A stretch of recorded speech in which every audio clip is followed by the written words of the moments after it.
I'm Michael Farrell. I'm Managing Director for SEI Private Wealth Management and proudly the Vice Chairman for the World Affairs Council of Philadelphia. If you would take a moment, please, before we begin, to silence your cell phones and electronic devices. That being said, we do encourage you to engage with us on our social media platforms, so feel free to tweet during tonight's event with our Twitter handle @WACPHILA, and please like the World Affairs Council of Philadelphia on Facebook, where you can join more than 1,200 other followers. A couple announcements. We have a full lineup of very exciting events this spring, and for those of you who've maybe been following the news of the normalization of U.S.-Cuba relations, we will host an appearance, the first in many, many years, of a high-level Cuban diplomat. Deputy Chief Mission Juan Lamiguero and First Secretary Janet Stable will come to Philadelphia for an historic visit this upcoming Monday, so that will be May 18th. Then on Tuesday, May 19th, we're hosting an event titled Nuclear Nightmares, Securing the World Before It Is Too Late. And finally, we would ask that you join us for a rational discussion on the future of energy and sustainability on June 2nd. And at that event, we'll be featuring video showings from the Rational Middle Energy series, and that will be followed by a panel discussion. So there's much to look forward to. We hope that you'll join us for these future events, and tonight should prove equally as exciting.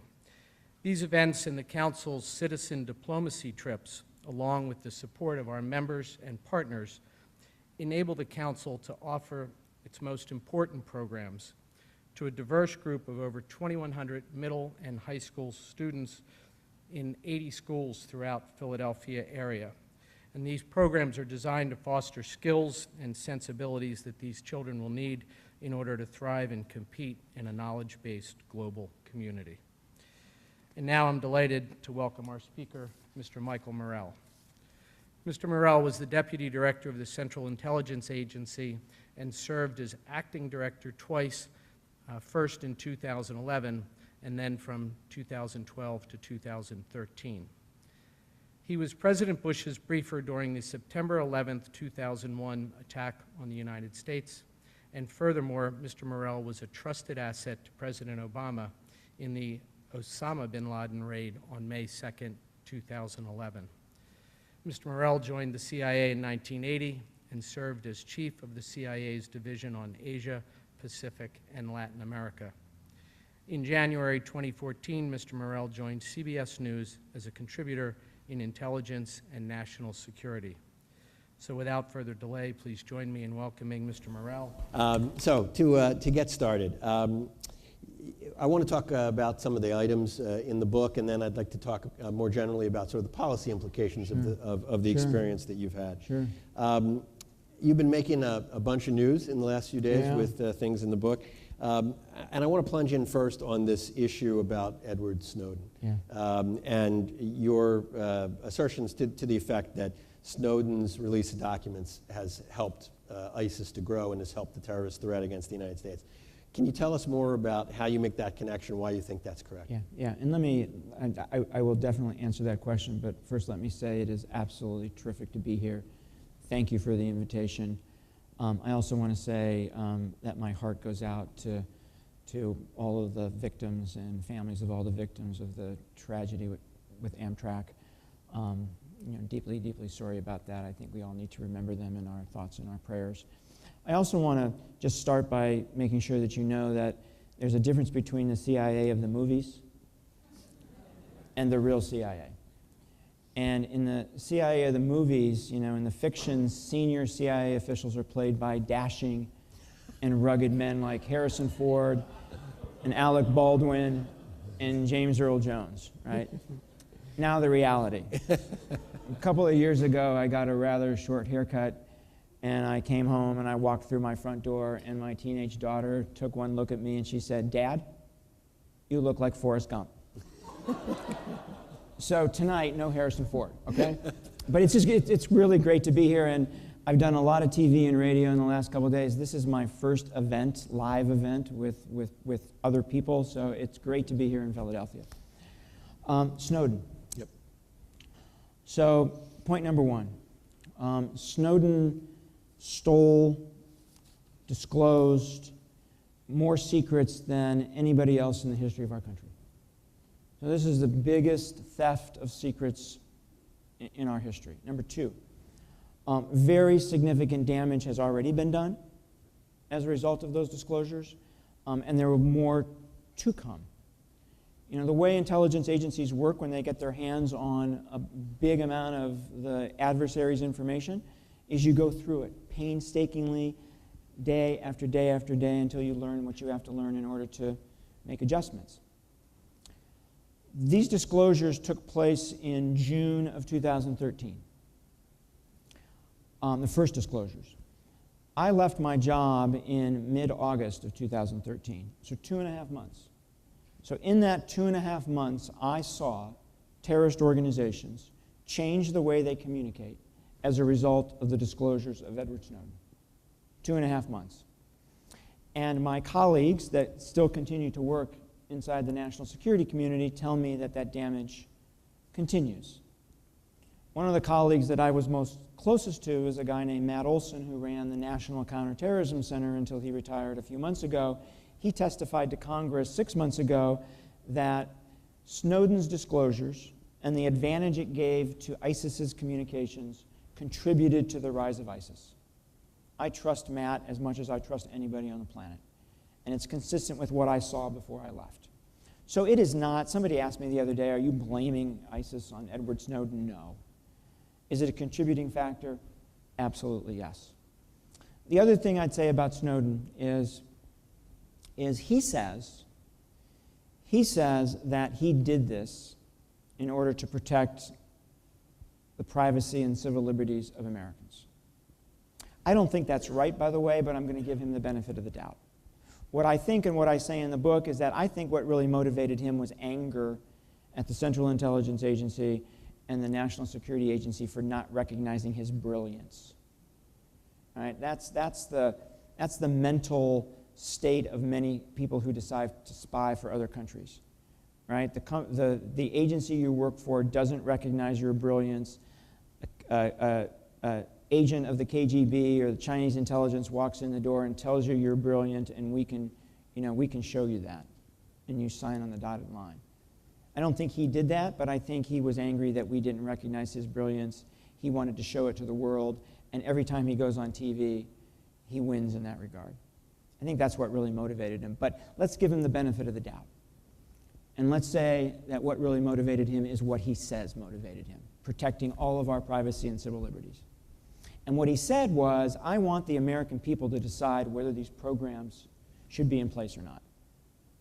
If he really believes that, then he should also believe that those same American people should judge his actions in this regard. And he should come back to the United States and have the American people judge him. But he doesn't want to do that. He remains in Russia. So I think Edward Snowden is a traitor. I don't buy into this argument that Edward Snowden is a hero. Thank you. The book obviously expresses a kind of fondness for the work that you did and the importance that it has in American national security, but you don't try to whitewash failures. Perhaps the greatest failure that people talk about is with respect to Iraq and the question of weapons of mass destruction. It's a big question. I know we could spend the whole night on it, but in summary form, can you tell this audience your best take on how we got it so wrong? Yeah, let me just make one general point and I'll come back to it. The general point is that one of the reasons I wrote the book, and there's a whole bunch of reasons, but one of the reasons I wrote the book is because there are misperceptions about the agency. You know, one perception is that we're James Bond-like and we get everything right. There isn't a secret we can't steal. There isn't a plot we can't stop. Nonsense. That myth is not true. There's another myth that everything we touch, we screw up. Right? That's the, get smart, Maxwell Smart myth, which is every once in a while, the New York Times kind of buys into that. That's ridiculous. That's not true either, right? And then there's a third myth, which is kind of the Jason Bourne myth, which is we're a rogue agency, right? We're operating without the oversight of the President of the United States, and we're operating without the oversight of Congress. That's nonsense. The reality is that this is a group of incredibly dedicated people working really, really hard to keep the country safe, and we get most things right, but we get things wrong. And this is such an important business that when you get something wrong, there are very, very serious consequences to it. That's how important the work is. So Iraq WMD, right? The biggest intelligence failure that I've ever been involved with personally. I was in the chain of command. You know, I take responsibility for the role I played in it. What went wrong? Two things. One that gets talked about all the time, one that there's been academic studies and books written about, and one that never, ever, ever gets talked about. The one that gets talked about all the time is the analytic failure, right? The analyst putting these dots together in the wrong way. The other one that never gets talked about, and I want to come back to that one, the one that never gets talked about is the collection failure, right? The CIA has three missions: collecting secrets that people are trying to keep from us, spying, what we call all-source analysis, taking all of that information, taking information from State Department, from DOD, from open sources, from our secret agents, from NSA, and putting it all together and telling the president how to think about the world. It's the second mission. The third mission is covert action, which I'm sure we're going to get to. You know, taking action around the world to make things happen, to make things different, to make things better for the United States of America. On the analytic failure, if I brought to this table all of the information that the analysts had at the time, and I asked you to go through it, and I asked you to make a judgment, I bet that you would come to the same judgment that the analysts came to at the time. That he had chemical weapons, that he had a biological weapons production capability, and that he was restarting his nuclear weapons program. You would come to that judgment because that's where the data took you. And it wasn't only the CIA.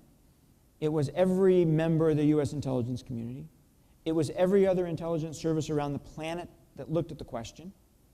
The British, the Germans, the French, the Israelis, the Russians, the Chinese, everybody that looked at it thought he had these things. Academics that studied it thought he had these things.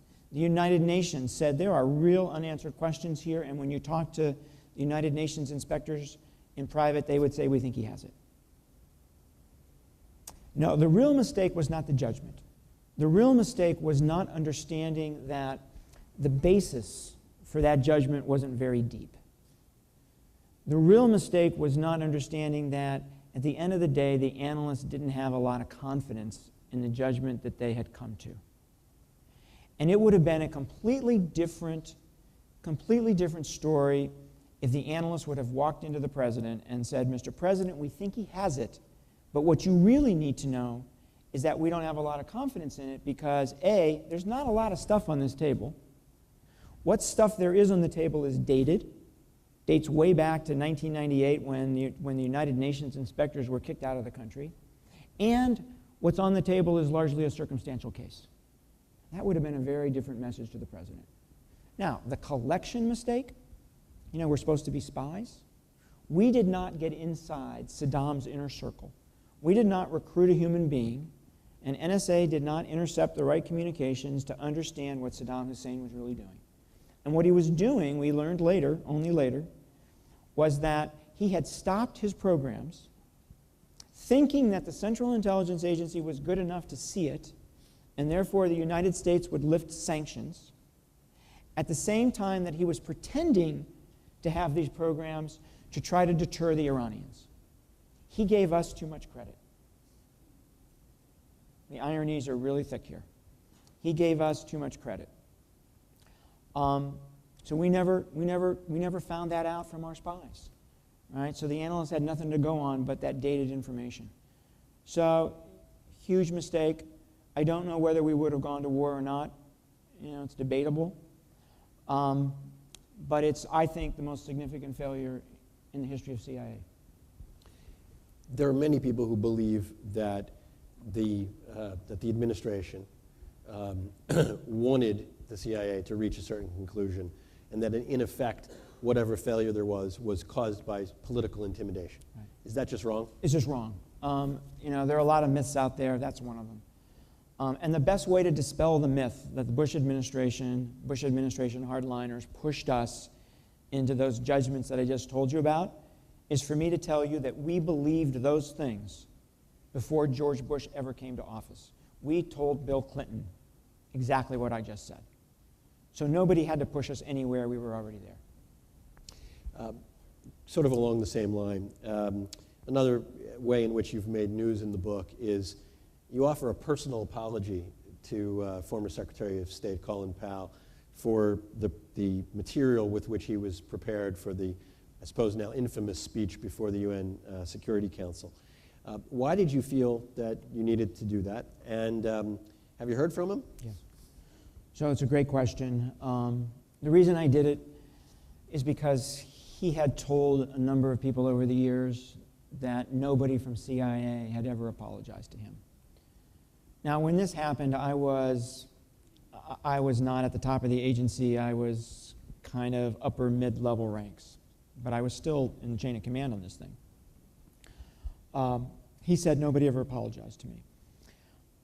Number one. Number two, this is a man that I have the deepest respect for. This is a man who served his country in a myriad of ways over a very long period of time with distinction in every position that he held.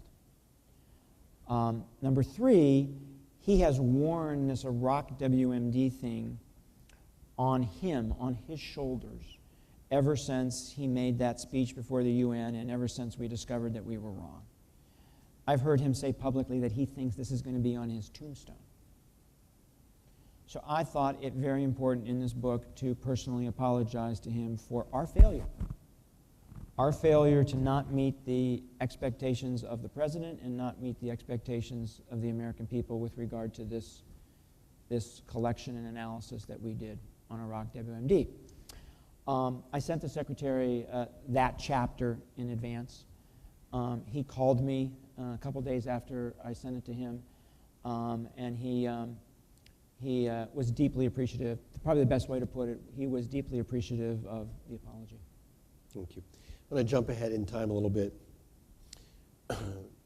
As was said in the introduction, you have this unique place in history of having been with President Bush for 9/11 and been with President Obama for the raid that killed Osama bin Laden. Can you tell us and tell people who haven't had the chance to read the book yet about the meeting in which the decision was made to authorize the raid? Sure. We first discovered the Abbottabad compound in August of 2010. We had a 3-time-a-week meeting with our counterterrorism guys, and whenever there was something particularly sensitive, they would say at the end of that meeting, can we go small? And that meant that you cut out 90% of the people who were in the meeting, and we would go into the director's office. So on that day in August, they said, can we go small? And so it was the director and me and the director and deputy director and a couple of folks from the Counterterrorism Center. And they said, we have found the residence of Abu Ahmed al-Qa'ida. And Director Panetta and I said, who's he? Because they'd been following this guy for 10 years, and quite frankly, we'd never heard of him. Because literally there were hundreds of leads about where bin Laden was, and we had to follow every single one of them, right? And we followed every single one until that lead ended, and then we moved on, right?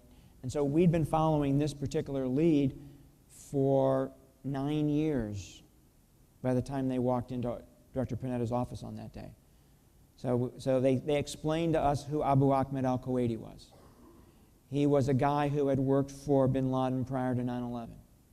He was a guy who worked for Khalid Sheikh Mohammed, the mastermind of 9/11, before 9/11 and immediately after 9/11. And they told us that he was a guy who was believed to be a courier for Osama bin Laden. Bin Laden was smart enough to know not to communicate by phone or email or any way that we could detect. So we assumed correctly that he was communicating by courier. So we learn about this guy in 2002. First thing we have to do, Abu Ahmed al-Qa'ida is his nom de guerre, right? It's his Arab nickname. So the first thing we have to do is learn his true name. Took us 5 years to do that. Took us 2 more years to identify where he was, somewhere in Pakistan. Took us another year to identify his specific location in Pakistan. And essentially it took us another year to follow him from where he was to Abbottabad. And so on that August day, they told us all about this history of Abu Ahmed al-Qa'ida, right? And they showed us pictures of the compound, and they told us about all these special security features, and they told us about the operational security practices of Abu Ahmed al-Qa'ida and his brother who was living there with him, and they told us all this stuff. And I remember shivers going up my spine. Because although nobody said it, just by the nature of looking at the compound, you know, it jumped into your mind, Osama bin Laden might be there. So we took this almost immediately, Director Panetta and I took this almost immediately to the White House. And we first met with John Brennan, who was the president's counterterrorism advisor at the time, and then with Tom Donilon, his national security advisor, and then with the president, I think in early October. You'll correct me when you read the book. But I remember us briefing the president, and the president saying 2 things. Find out, number 1, Leon, Michael, find out more about what is happening in that compound and who's there. And number 2, do not tell a soul about any of this, including anybody else in government. So this was the most tightly held secret in my experience in the Central Intelligence Agency. And believe me, I dealt with a lot of secrets. So this went on for months, right? We learned more information about the compound. The president at one point told us to put together, quote, finish options. You know, if we're going to do something about this, what are all our options? He finally asked us to bring in the U.S. military to help with those options. And all of this built to really a final meeting in late April, at which it was the president and all of the principals from the National Security Council, all of the heads of agencies, and then all of the deputies, and I was one of the deputies from the National Security Agencies. And we went through all the intelligence again. We went through the option that the president had chosen, which was this ground raid, this heliborne ground raid, you know, flying hundreds of miles into Pakistan, putting U.S. Navy SEALs on the ground, and finding out if bin Laden was there. If he was there, dealing with him. If he wasn't there, get out. And then flying hundreds of miles back out before the Pakistanis became aware and could do something about it. President went around the room that day and polled everybody. I got to tell you, Secretary Gates was very concerned about this. Secretary Gates kept reminding us, and I talk about this in the book, Secretary Gates kept reminding us that he sat at that very table when Desert 1 happened in Iran, when we sent U.S. Special Forces into Iran to rescue the hostages, and there was a tragedy in the Iranian desert. His point was something always goes wrong in a military operation. So he voted no. The other person who voted no was the Vice President of the United States, who thought we simply didn't have enough intelligence to conduct the operation. People were all over the map with what their probability was that he was there. I was 60-40. The President himself will tell you he was 50-50 at the end of the day. This was not a strong case. I remember one meeting where the President asked me to talk about why do people have such different views on the probability. And one of the things I told him was that the case that Iraq had weapons of mass destruction was stronger than the case that Osama bin Laden is at Abbottabad. And a friend of mine told me that you could hear a pin drop when I told the President that. So there wasn't a strong case that he was there. So Vice President Biden said we don't have enough intelligence. Hoss Cartwright, who was then General Hoss Cartwright, who was the Vice Chairman of the Joint Chiefs, wasn't opposed to taking action, but he wanted to take different action. He essentially wanted to take a drone strike against the individual in the compound who we all thought was bin Laden. So the president thanked everybody for their opinions, and everybody else voted yes. He thanked everybody for their opinions and said, I'll get back to you.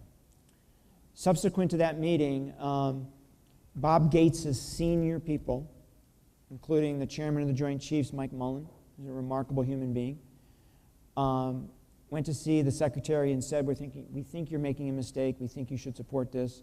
They talked to him for an hour. Bob Gates picked up the phone, called Tom Donnell, and said, I'm changing my vote. So at the end of the day, there were only 2 no votes. Secretary Panetta received a phone call the next day in his office from Tom Donnell, and the basic message was the president is authorizing the operation to go forward. The timing and control of the operation are in Admiral McCraven's hands. Godspeed. And I actually have that very memo in the book. That's sort of what happened. You had the opportunity to see these 2 presidents who, during the war on terror, at close range. You write that, to a certain extent, you thought President Bush was sometimes too quick to make a decision, and President Obama sometimes too slow to make a decision. Can you elaborate on that?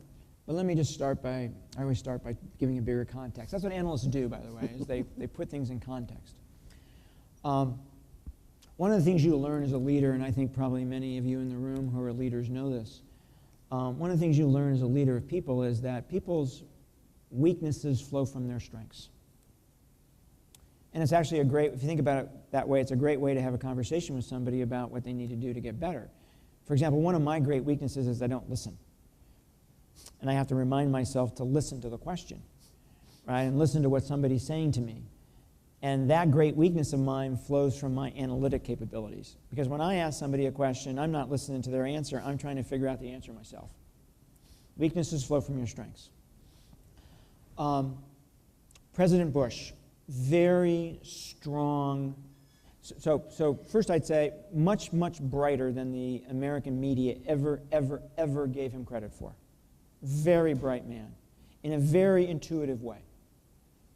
Very strong gut reaction to things, and that gut was almost always right, in my view, in terms of understanding the issue and the right policy response to it. It was my view. Other people might have different views. That was my view. But having a very quick gut response often leads to quick decisions. So strong intuition, leads to sometimes quick decisions. President Obama, just the opposite, right? Wants to ask 1,000 questions. Wants to know everybody's opinion. Ask the intelligence community this question after this question after this question. That's a great strength, right? Because you're getting all the information together. This is the lawyer part of him, right? This is getting all the information together. That great strength, right, of making sure you have a complete understanding of the issue often comes at a weakness of taking a little while to make a decision.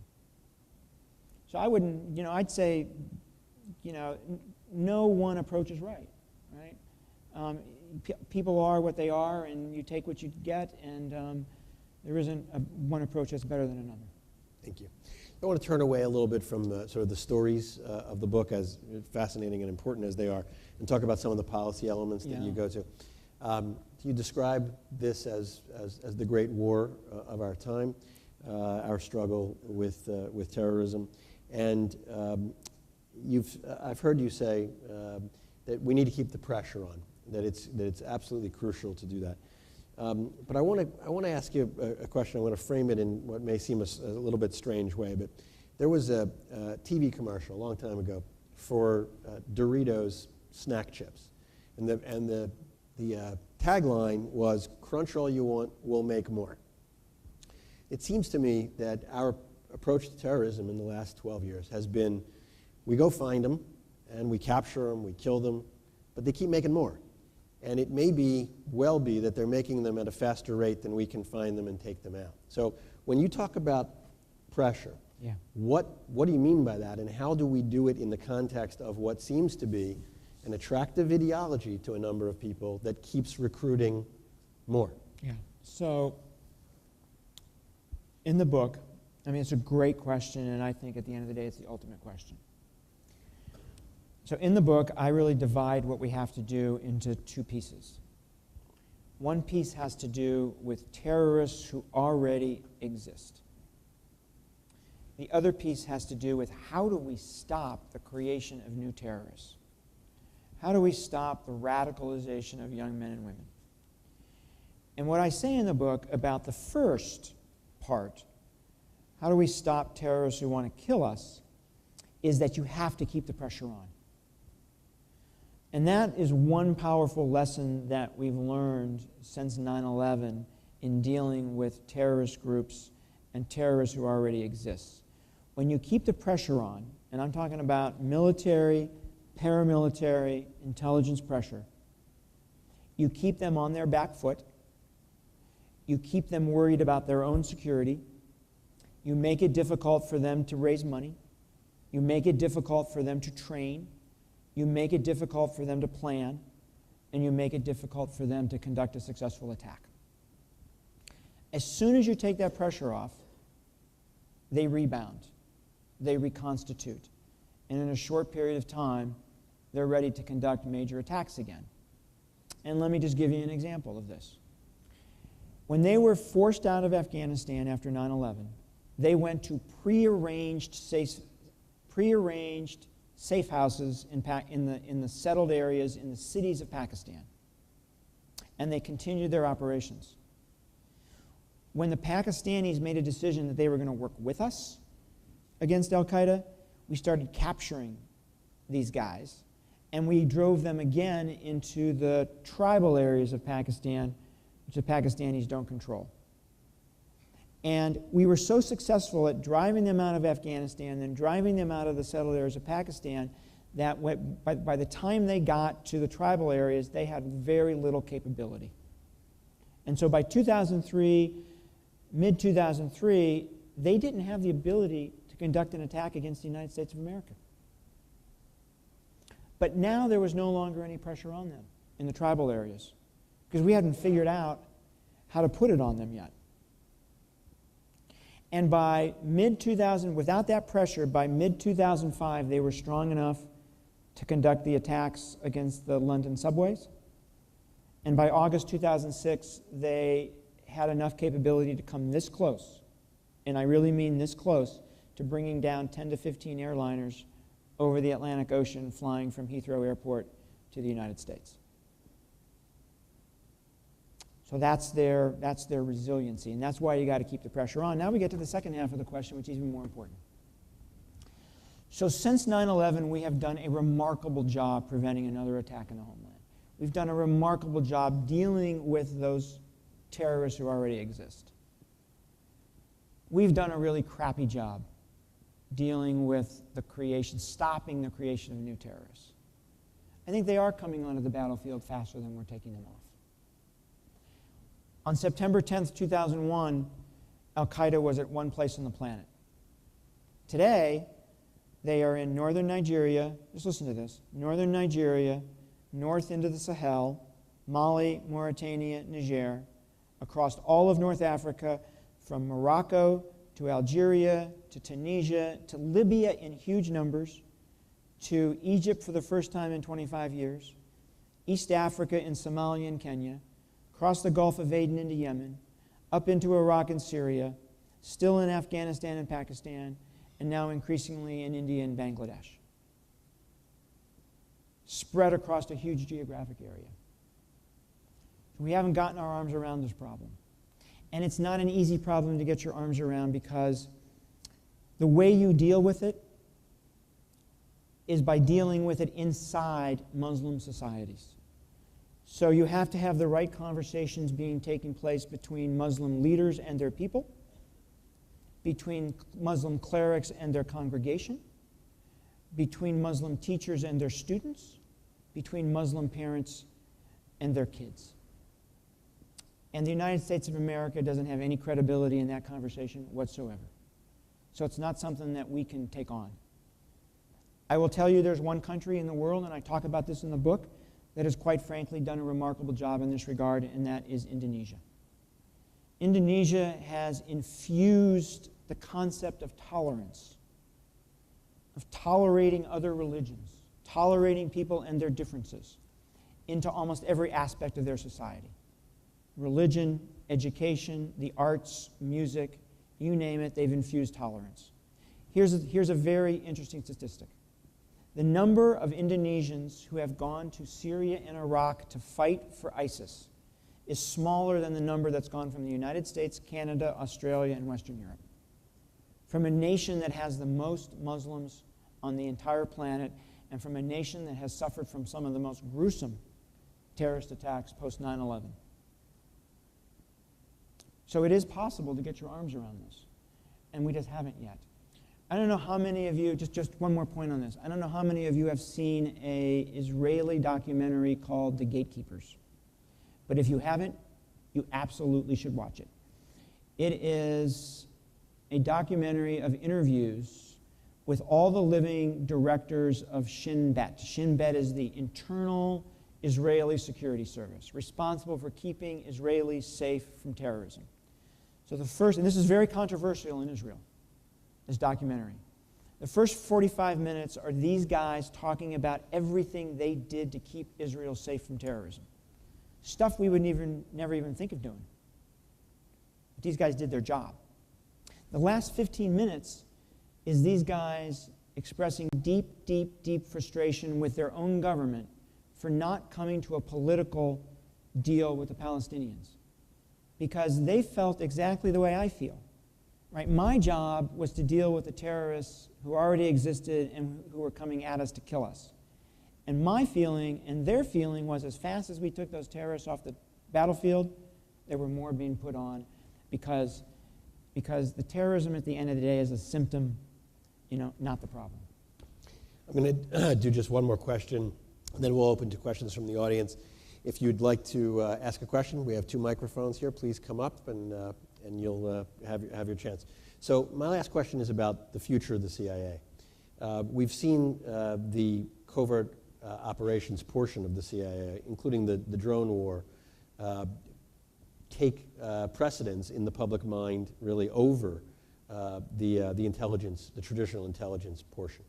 Do you think that the drone operations and other sort of paramilitary operations should be removed from the CIA, and that the CIA should stay in the intelligence gathering and analysis business, or do you think that it can be blended and effective together? Yeah. So I got to be a little careful here, and so I'm not going to talk about drones. I'm going to talk about paramilitary operations. Okay. I will tell you that I believe that CIA, with very rare exceptions, should not be in the paramilitary business, should not be in the military business. Why? I think a couple reasons. The most important to me is that those operations draw critical resources, and I'll come back to what I mean by that, draw critical resources away from the fundamental responsibility of the agency, which is to collect secrets, which is to go to the hardest targets, the Irans, the North Koreas, the Russias, the Chinas. Remember what I said about not getting inside Saddam Hussein's inner circle? We were focused on something else at the time, right? And it drew our attention away from what we really should have been focused on. So those paramilitary operations draw resources away from what the fundamental job is. What are those resources? Money, people, and not only people, but interestingly, your best people. It's really cool to work on some of these paramilitary things because you see instantaneous results. Right? You don't see instantaneous results when you take a year to recruit another human being to spy for you. So it takes your best people, and it takes the leadership focus. It takes the focus of the senior leadership onto those paramilitary programs because they're so important, and they're so important not to screw up. So that's number one. I think that comes at a significant opportunity cost to the Central Intelligence Agency and what the President of the United States really needs it to be. And then the second is I actually think that a lot of these paramilitary operations, that we're going to have to do some of these things as a country for a very, very long time. And in order to be able to do them for a very, very long time, the president, whoever the president of the United States is going to be able to need to stand up and explain to the American people what he or she is doing and why, and when the domestic support you need to do these things, and to be able to stand up internationally and explain what you're doing and at least get some understanding, if not some acquiescence. You can't do that if CIA is doing it, because if CIA is doing it, it is by definition covert. So that's why you want the U.S. military to do it, so you can stand up and you can talk about it. You can talk about what you're doing, you can talk about why you're doing it, you can talk about your successes, and you can talk about your failures. So I feel pretty passionately about this, and I have to tell you that not everybody at CIA agrees with me. Please. It's my birthday. That's right. You get to go first. 2 questions. One is, could you comment on what would be the impact on our fight against terrorism of this pending Iran, whatever it's going to be? And the second is, could you comment on the case against Jonathan Pollard? Yeah. So Iran. So it's a great question. Here's the way I think about the Iran deal, right? I mean, I look at it, I look at the Iran deal as an intelligence officer. So I would be talking to the president about 2 different things. I'd be talking to the president about my ability as his intelligence chief to monitor what it is the Iranians have agreed to. I'd say, Mr. President, I can give you certain percent of confidence that I can monitor this, this, and this, but I can't monitor that at all. That's one thing that would be one part of my job. And I don't know what this deal is going to look like, so I can't give you any more specifics than that, because the United States has one interpretation of this deal, and the Iranians have a completely different interpretation of this deal, and so I don't know what the deal is. The second part of my job for the president would be to put this nuclear deal in context. And so what I'd be saying to the president is, Mr. President, just make sure as you do this that you understand that the nuclear problem is not the only problem that we have with the Iranians. We got a bunch of problems with the Iranians, right? One is that they want to be the hegemonic power in the Middle East. They want to call the shots. They want to reestablish the Persian Empire. This is not an Iranian thing. This is not a Shia thing. This is a Persian thing that goes way back in Persian history and is deeply rooted in Iranian society. Iran is one of the few countries, maybe the only country today, that still itself practices terrorism as a tool of statecraft. Iran tried to assassinate the Saudi ambassador to the United States in a Washington, D.C. restaurant, Cafe Milano in Georgetown, if you've been there, and they didn't care how many other people they killed in the process. Number 3, Iran provides support to international terrorist groups, namely Hezbollah, which could not exist without the support it receives from Iran. And Hezbollah conducts terrorist attacks largely against Israel. But I will also tell you that prior to 9/11, Hezbollah had killed more Americans in terrorist attacks than any other terrorist group on the planet. 4, Iran, I think I'm on 4. I could keep going for a long time here. 4, Iran provides support to insurgent groups in the Middle East trying to overthrow Sunni Arab rulers. Latest example, Yemen, where there is a fight going on between the Houthis, supported by the Iranians, a Shia group supported by the Iranians, and the, quote, legitimate government of Yemen, led by President Hadi. And lastly, I'll tell you that it is, the last thing we hate about Iran, it is Iranian state policy to wipe Israel off the face of the planet. Let me say that again. It is Iranian state policy to wipe Israel off the face of the planet. This is not a secret. They say this. 4 days before the interim nuclear agreement was signed in 2013, the supreme leader gave a speech in Tehran in which he called Jews dogs and called for the annihilation of the state of Israel. Last fall, and you can go on the internet and you can find this, last fall he put out a 9-point plan for the elimination of the State of Israel. So I'd say, Mr. President, as you're working on this nuclear deal, just understand there's a much bigger problem here.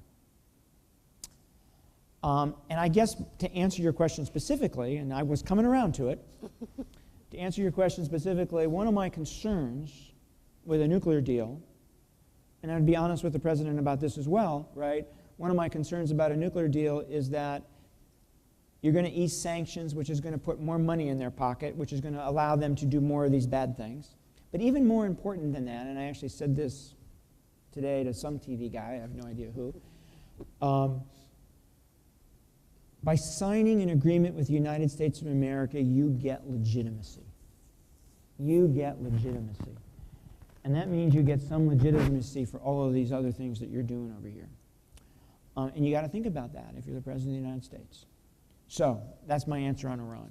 On Pollard, you won't be surprised that I'm a hardliner. This guy spied for Israel. And by the way, he didn't only spy for Israel, he tried to spy for a bunch of other countries. He offered his services to 5 or 6 different countries. Just didn't have time to execute those spying arrangements. So I think he just deserves to serve his time. When his time is up, when he's up for parole, God bless him. But I would still find some way of not letting him go to Israel when he is done. Why? Because there is a ton of money waiting for him in Israel that he earned being a spy for the Israelis. So I'd find some way to keep him here and never be able to get his hands on that money. Other questions? I'll ask a really quick question. If you wouldn't mind just commenting on the recent report that I read on the news, I think just in the last couple of days, that Pakistan knew about the raid, or they knew about the location of Osama bin Laden prior to, and that in some ways the U.S. government has altered the narrative to make it more U.S.-centric? Right. So completely false. It amazes me how often the media gets stuff wrong about secret stuff, and it's maybe not surprising, something secret, it's hard to get the truth. But in this case, Seymour Hersh got it all wrong. He said that it was a Pakistani source of the United States who told us where Osama bin Laden was, and we paid him $25 million. Not true. The story I told you about the courier is how we found bin Laden. We did not tell the Pakistanis. I was in the room when the President of the United States made the decision not to tell the Pakistanis.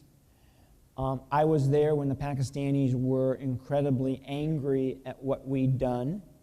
Why were they angry? Because they were embarrassed. They were embarrassed on 2 fronts. They were embarrassed on the intelligence front that we had found bin Laden in their backyard. And they were embarrassed that we had flown hundreds of miles into their territory, put special forces on the ground, and they had absolutely no clue and could do nothing about it.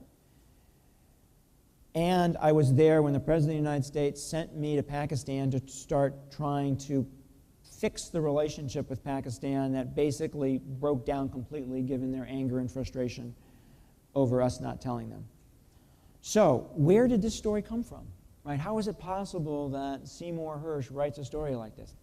I think the answer is that the Pakistanis are peddling this story. Because what is the only way that you can avoid the embarrassment of what I just described? What is the only way that you can save face? The only way is to have been involved in it, to have known about it, to have contributed to it, to have made the significant difference. This is a story that the Pakistanis have been trying to peddle for years, and they finally found somebody to bite. Please. How badly has Snowden's disclosures hamstrung us in terms of dealing with al-Qa'ida and ISIS and those organizations? Is the changing technology going to sort of erase those, the harm that he did, or is that something that's going to be with us for years?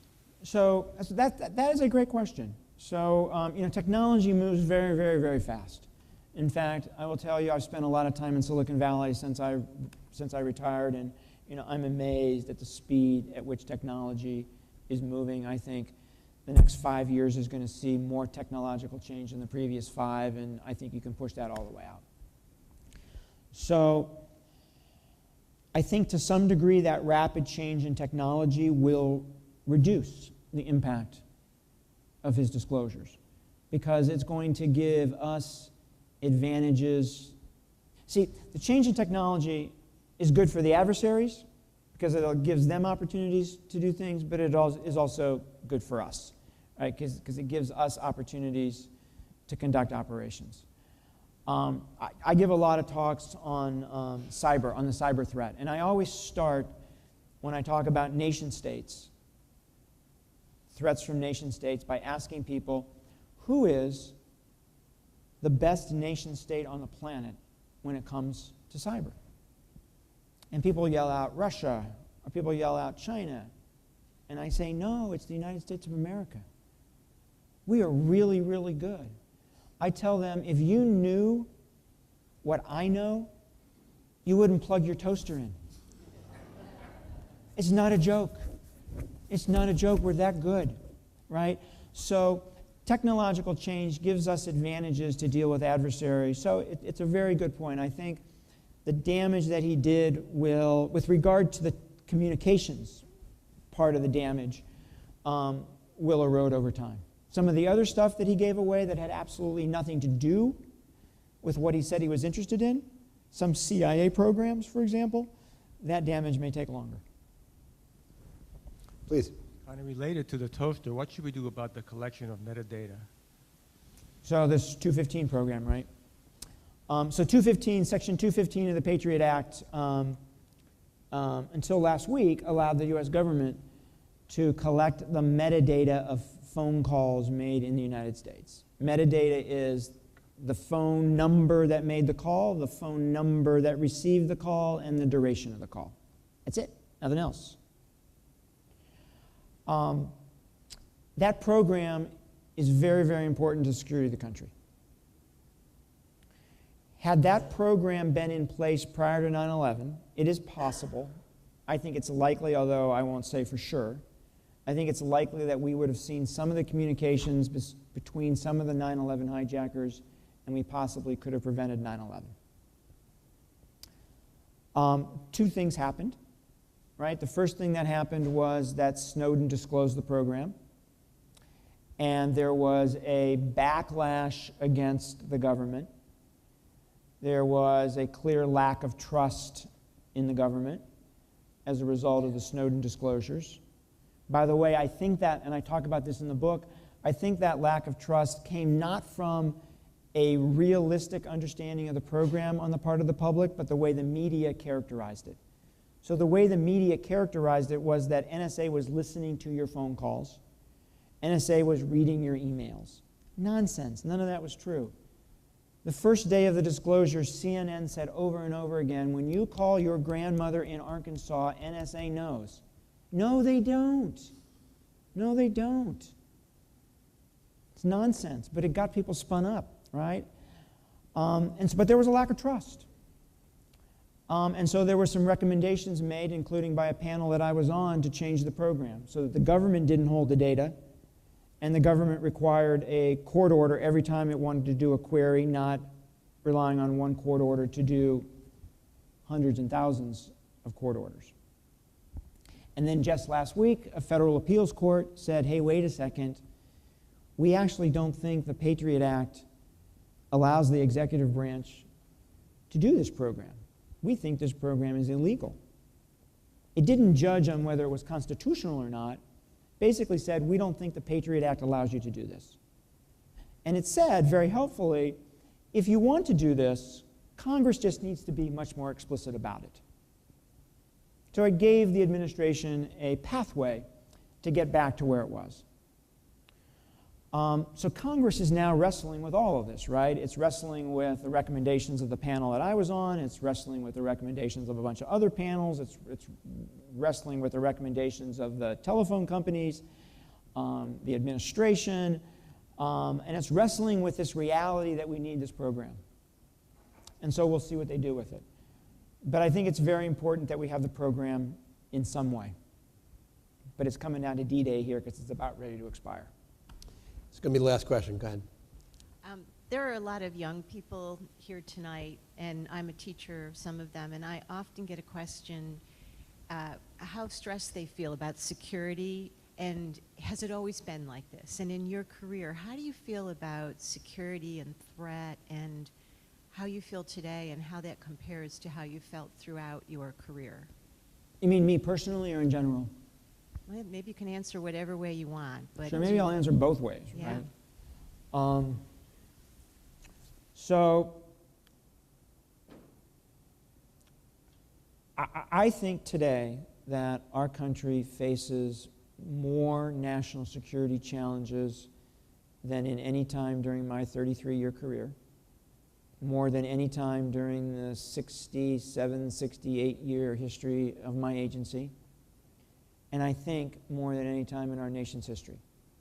More, sheer number. If you think about what the President of the United States faces when he wakes up every morning, right?